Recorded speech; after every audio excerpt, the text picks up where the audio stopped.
welcome back again to my channel. It's me again, Kap Jerry. So, welcome! Kumusta sa ating fresh na organic subscribers? So, mamaya, babatiin natin sila isa-isa yung mga nagpapa-shoutout dyan ng mga organic subscribers natin. So, hello, kumusta po sa inyo? So, for today's video, aalamin natin kung paano ba maglaba. Yes guys, tama yan. Sasamahan nyo ako maglaba. Maglaba ng hindi nahihirapan. What? So, paano ba yun? So, mamaya alamin natin kung paano maglaba ng paano ba ito gawin ng hindi tayo mahihirapan. So, kung interesado ka sa video na to, samahan nyo ako guys. Panoorin nyo to.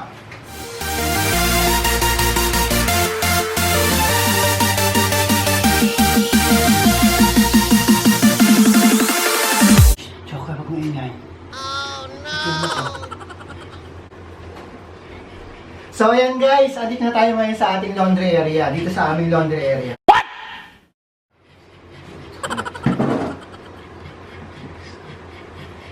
So ayan guys, andito na tayo ngayon sa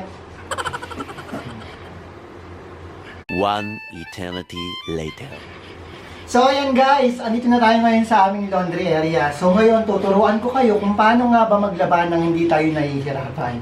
So paano tayo hindi mahihirapan? Siyempre guys, gagamit tayo ng ito yung aming fully automatic washing machine. So gagamitin natin siya sa paglalaba para hindi tayo mahirapan guys. So tuturuan ko kayo, sasabihin ko yung mga insight natin. Sulit ba na magkaroon ng automatic washing machine? Fully automatic washing machine. So aalamin natin yan kung magastos ba ito sa kuryente, magastos ba sa tubig.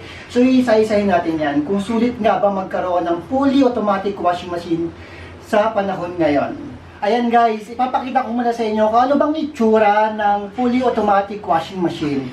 So ito ang itsura niya. So itong brand na kinuha namin ay LG2 Steam. So ito siya na mayroong wash plus dryer na 2-in-1. Mamaya papakita ko kung paano siya i-set up sa inyo. For the meantime, tingnan muna natin kung anong external na itsura niya. So guys, ito siya.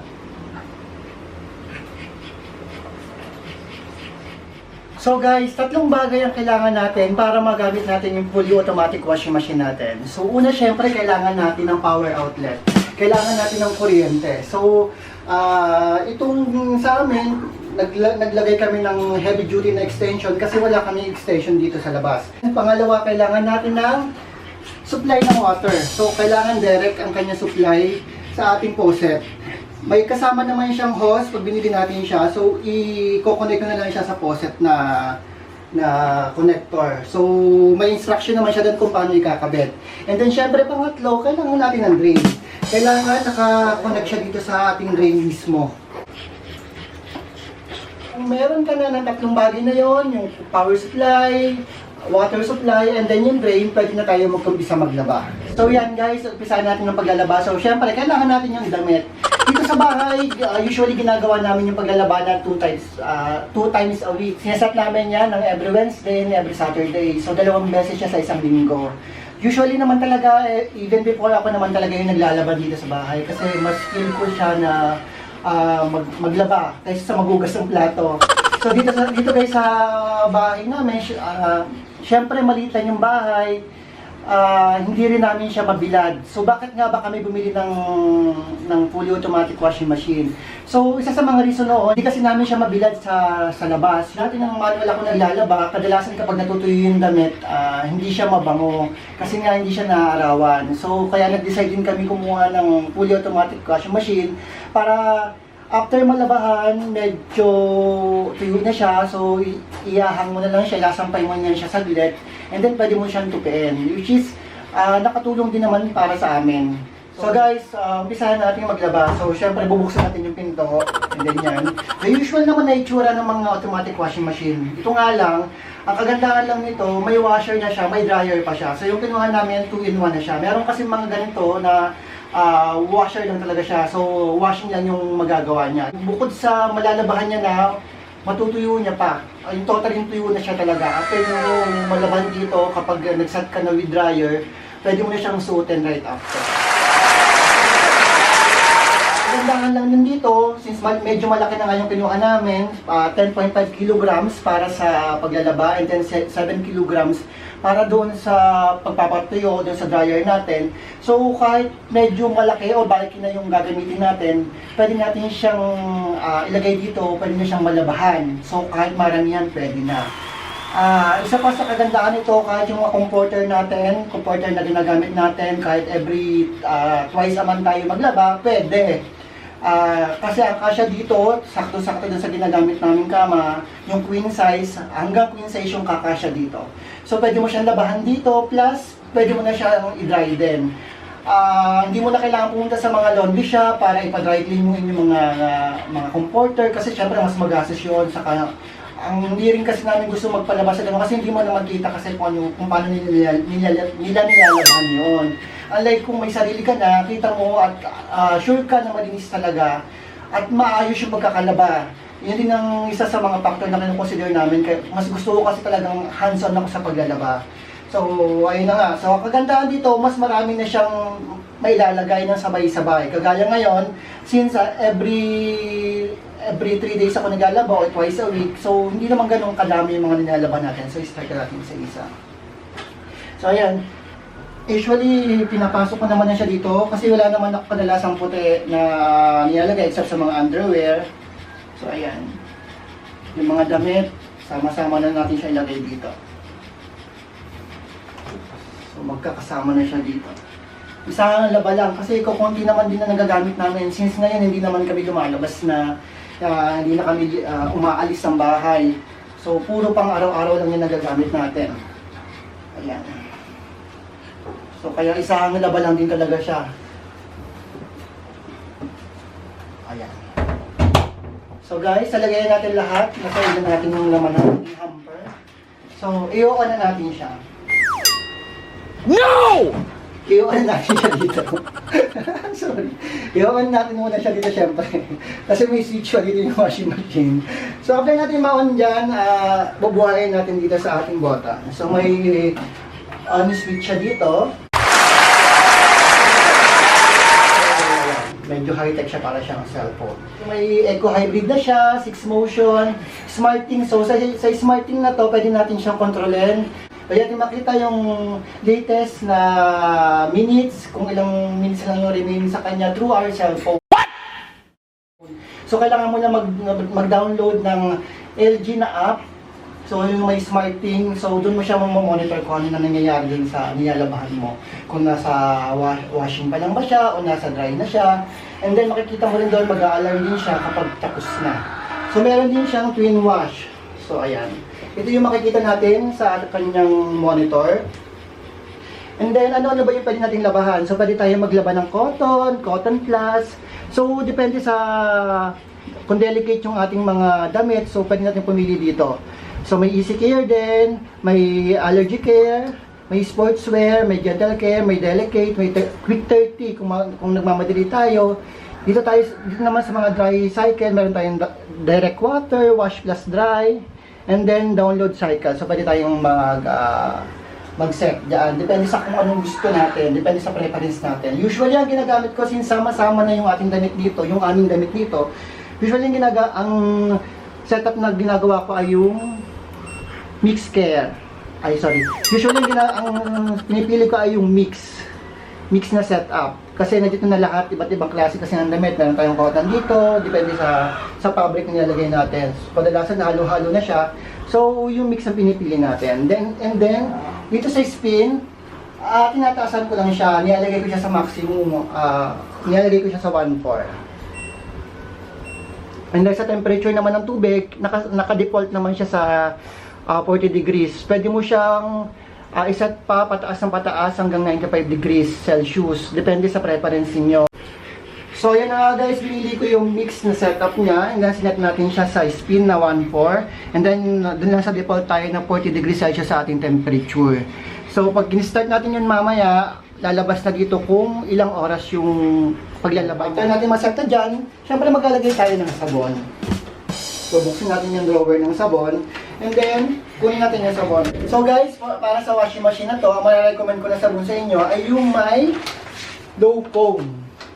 Kasi dati, ang ginagamit namin sabon ay yung Tide. Pero yung Tide kasi na discover namin na high foam pala ito, so masyado siyang mabula. Kapag masyadong mabula kasi yung ginamit natin para sa washing machine na to, aapaw yung bula niya sa loob and then lalabas siya doon sa may drainage niya sa likod. So, nung unang ginamit namin to, yun ang ginamit namin, yung Tide.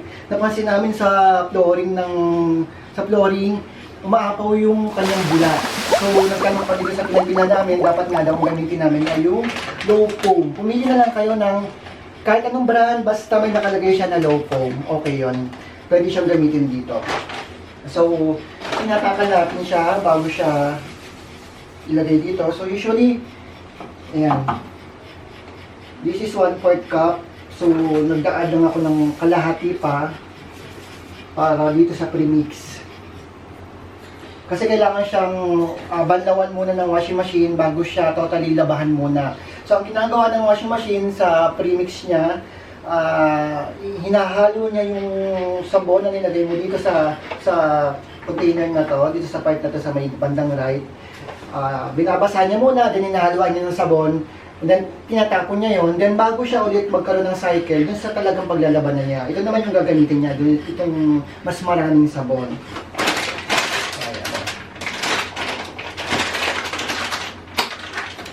And then, pagkatapos mag-ilagay yung ating sabon, yung ating powdered na sabon, lalagay mo na rin yung popcorn. So, ang ginagamit namin popcorn, yung Downy na anti-bac. Pero nakakita rin kasi ako sa SNR na mas malaki, mas mura. Ewan ko, hindi ko pa alam kung anong amoy niya. Pero mukha naman siyang okay kasi inamoy ko siya. Pero hindi ko pa siya alam ang amoy kapag nasa damit na. Mura lang at hindi actually. Ang laki ng kamurahan niya kaysa dito kasi parang nasa hindi ko alam pero mas mura. Alam ko mas mura siya. Saka mas madami, 1 galon na siya. So marami na siyang malalabahan. Matipid din naman kami sa paglalaba. So, ayan. So, usually ang nilalagay ko dito, 1 cup. Ayan. And then lalagay mo na siya dito sa may mapunay. Maria. Ayan. And then, yan, sarado ko na. And then, syempre, bago ka maglaba, kailangan buhayin mo yung tubig. So, yung tubig nito, nakadiretso na siya, naka-direct na siyang connected sa ating main faucet. What? Bubuksan mo na siya. So, naka-on na siya, naka-on na rin yung inyong electricity, and then yung drain nakalagay na rin sa baba. Pwede nyo nang i-start yung paglalaba. So, pipindutin lang natin yung play button. So, meron siyang pause and play dito. So, since wala na tayong ibang lalabahan, mag-i-start na natin siya. Ayan. So, mga ilang seconds lang, nag-lock na yung pinto natin. So, mga ilang seconds lang, lalabas na kung ilang oras ba yung itatagal ng ating paglalaba. So, hihintayin natin siya na matapos. And then, pagkatapos doon, pwede natin isampay. So, ang ginawa ko ngayon setup, mix lang siya. So, wash and spin lang siya. Wala siyang dry. Kasi yung dry, umaabot minsan ng mga 3 hanggang 4 na oras. So, mas matagal yon. Paglabas ng damit doon, tuyo na yon, mainit-init pa. Pero sayang din sa kuryente kasi masyadong matagal yon. Sa gagamit kasi tayo ng mas mahabang oras. So, ayan, nag-reflect na yung ating oras. So, yung sinalang natin, aabot siya ng 1 hour and 24 minutes. So, ayan yung hihintayin natin. And then, after noon, ilalabasan natin siya, isasampay na natin siya. Then, tapos na siya. So, habang hinihintay natin maglaba siya, 1 hour and 23 minutes pa siya.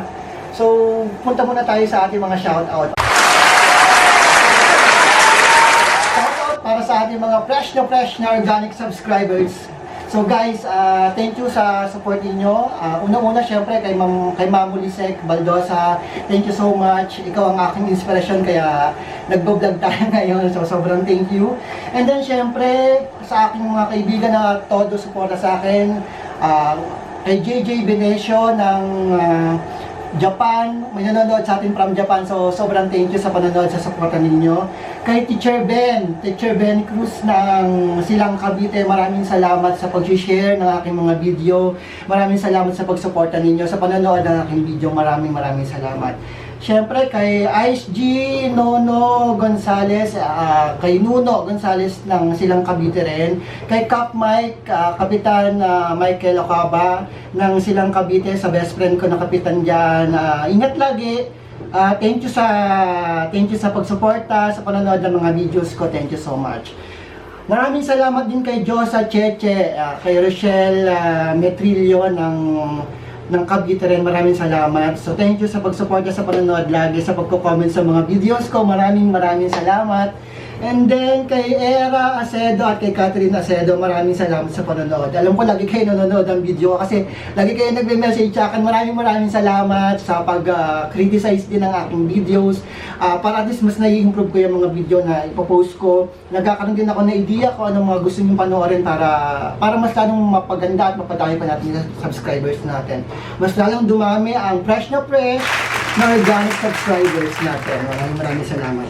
So, yung iba, sa susunod ko na lang sila babatiin. So, kung gusto nyong ma-shoutout kayo dito sa aking channel, so comment down below lang kayo sa ating comment box.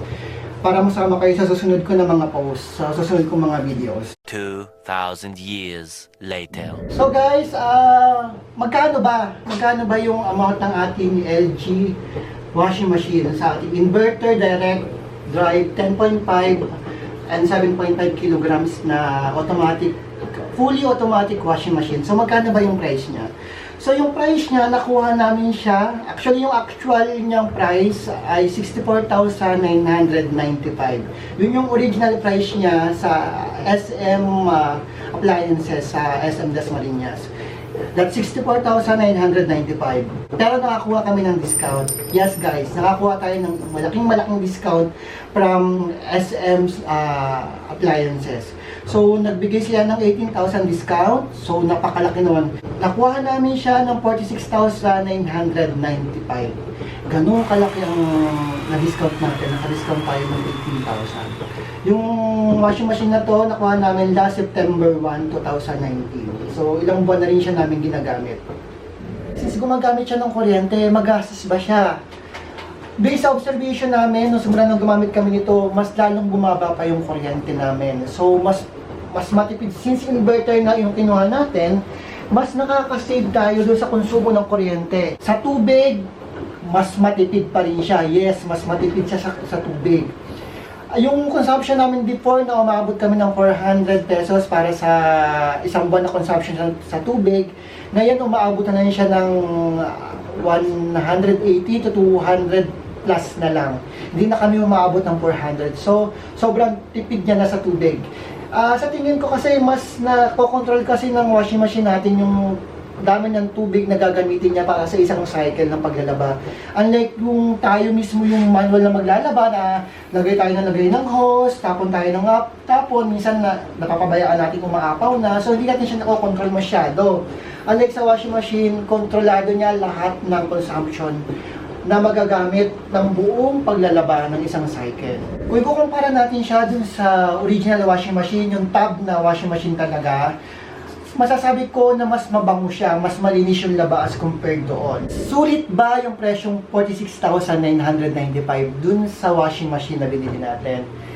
Ang sagot guys ay oo, sulit na sulit siya. Una, syempre, yung time. Hindi mo kasi mabibili yung time. Pangalawa, yung consumption natin ng tubig at ng kuryente na pababa niya. Pangatlo, syempre, yung pagod. So, hindi na natin kailangan kusutin yung damit natin, hindi na natin kailangan magbadlaw ng paulit-ulit ng 2 hanggang 3 beses para masigurado natin malinis yung damit natin. Dito sa washing machine natin na to, siya na mismo yung gagawa, magbabadlaw para sa'yo or tutuyuin na nga niya kung gusto mo. So, pang-apat, oo, meron tayo ngayong mga laundry shop. Nauuso kasi yun yung mga laundry shop na nasa mga lugar, no, minsan sa mga subdivision, o minsan sa mga highway, meron tayong nadadaan na ganyan. Oo, merong ganon. Pero syempre, isipin din natin yung panahon, yung oras na pupunta ka pa doon. Syempre, kakain na naman ng oras yun. And then, panlima, meron kasi mga laundry shop din na iiwan mo na lang doon, tapos sila na yung maglalaba. Ang problema naman doon, minsan yung mga sabon na iniwan mo, hindi mo alam kung nagamit ba talaga dun sa dami ng damit na pinalaban mo. Minsan humingi pa nga sila ng mas madami pero hindi mo naman alam kung ginamit talaga doon sa mga damit mo. And then, yung iba, nagkakawalaan ng mga gamit, nagkakawalaan ng mga panyo. Saka, syempre, nakakahiya magpalaba ng mga underwear doon, no? Hindi mo naman pwedeng iwan yung underwear mo. Syempre, maglalaba, magkukusot ka pa rin doon. So, kung may ganito ka na, ikaw na mismo, kahit underwear mo yan, ipasok mo yan sabay-sabay, hindi ka mawawalan, hindi ka mahihiya, o hindi ka maano, kasi sarili mo na yung washing machine mismo. So, kagandahan din itong washing machine na to na from LG, magda-download ka lang ng app, mamomonitor mo na doon, makikita mo na kung ano nangyayari doon, kung ilang minutes na yung remaining time ng nilalabahan mo. So, yun guys, so since may app nga tayo na nagagamit, malalaman natin kung anong error din ang meron sa kanya, yung error na kadalasang na-encounter niya. Since meron pa tayong 1 hour and 3 minutes, so mamaya babalikan lang natin siya. For the meantime, pwede pa tayong gumawa ng mga bagay na gusto pa natin gawin. For the meantime, magpiprepare muna ako ngayon ng aming kakainin mamaya. Babalikan na lang natin siya pagkatapos ng mag-alarm, kasi mag-a-alarm ito mamaya. So maririnig natin siya dito or sa phone mo mag-a-alarm din siya. So, babalikan na lang natin siya after 1 hour and 3 minutes. So, see you later guys. Bye-bye. The next day.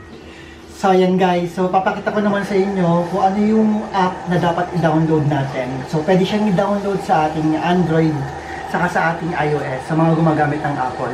So, ngayon papakita ko ang itsura ng app na i-download natin sa Apple. So, ito siya. So, i-download natin yung LG Thin Q. So, ganito yung itsura niya. So, LG Thin THINQ. So, ganito yung itsura niya. So, para ma-monitor natin yung nangyayari sa ating washing machine. So, kapag dinownload niyo siya, ito magiging itsura niya. Then, kapag binuksan natin yung app, ayan. So, magpo-prompt sa atin yung weather, kung ano yung latest na weather na meron sa lugar ninyo. And then, yung remaining time. So, as of this time, 31 minutes remaining na tayo. So, ayan yung makikita nyo naman sa LCD monitor ng ating washing machine. 31 minutes din yung nakalagay. So, 30 minutes na ngayon. And then, as of this time, nasa rinsing na tayo. So, nagbabanlaw na siya. For the meantime, habang hinihintay natin, pwede tayo gumawa ng ibang trabaho. So, babalikan ko kayo mamaya after 30 minutes. One eternity later. So ayan guys, welcome back. So 5 minutes na lang yung natitira sa ating time ngayon. So in 5 minutes, malapit na tayong matapos. So disclaimer lang guys, so hindi po sponsor dito ng LG So ito po ay ginawa lang namin yung video para at least magkaroon kayo ng idea, magkaroon kayo ng kaalaman about sa washing machine na ito, sa fully automatic washing machine. Kung gusto niyo i-try, kung gusto niyo subukan na bumili, at least magkaroon kayo ng idea, malaman niyo kung sulit pa talaga ito. So 4 minutes remaining time. Hintayin natin kasi mamaya maririnig natin yung tunog niya. So kung hindi pa kayo nakasubscribe sa channel ko, please do subscribe and click the subscribe button and hit the notification bell below para lagi kang updated sa aking channel, sa mga videos na i-upload ko.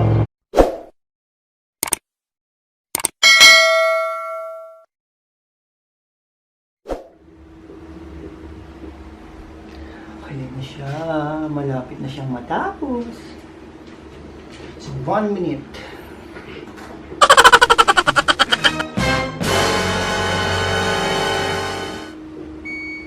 Yan.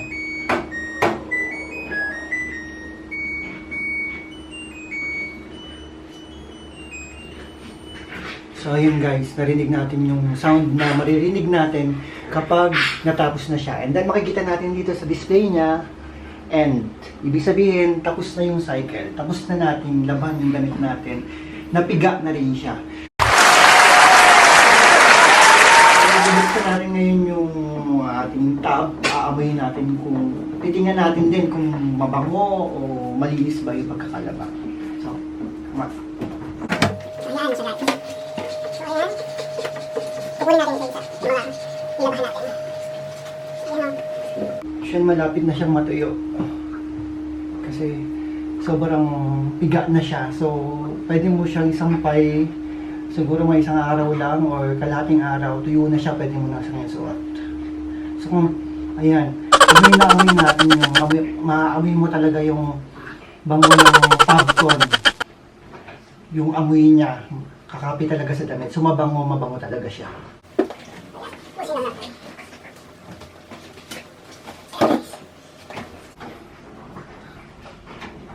Ay, wala na. So, konti lang talaga. Yung nalaban ko. Ito lang siya. So, I think wala pa ata itong wala pa itong 5 kilo kapag tinimbang natin. So, ayan. Isasampay ko na siya, guys. Then, tomorrow, pwede na siyang tupiin. Pwede siyang isuot actually. Sobrang bango niya. Ayan. Abay mo. What? Bango talaga siya. Amoy na amoy yung Downy na ginagamit natin. So, ayan, yung Pagcon. So, ayan guys, nakatapos na ako maglaba. So, nakatapos na ako maglaba, nakapagsampay na rin ako. So, ito yung mga nilabahan ko sa kayo mga nandito. So, isasampay ko na lang siya. Nakapagsampay na rin ako. Nakapagsampay na rin ako. Ano ito? Hanger. So, ayan guys, tapos na ako maglaba. Nakapag-hanger na rin ako ng mga nilabahan natin. So, napakabilis lang talaga maglaba using automatic, fully automatic washing machine. Sobrang bilis lang talaga. Thank you ulit guys sa panonood. Kung nagustuhan niyo ang video ko, hit the like button. Thank you so much. Ako ulit si Kap Jerry, ang inyong kapatid, kapamilya at kapuso. Thank you so much. See you on my next video. Bye-bye!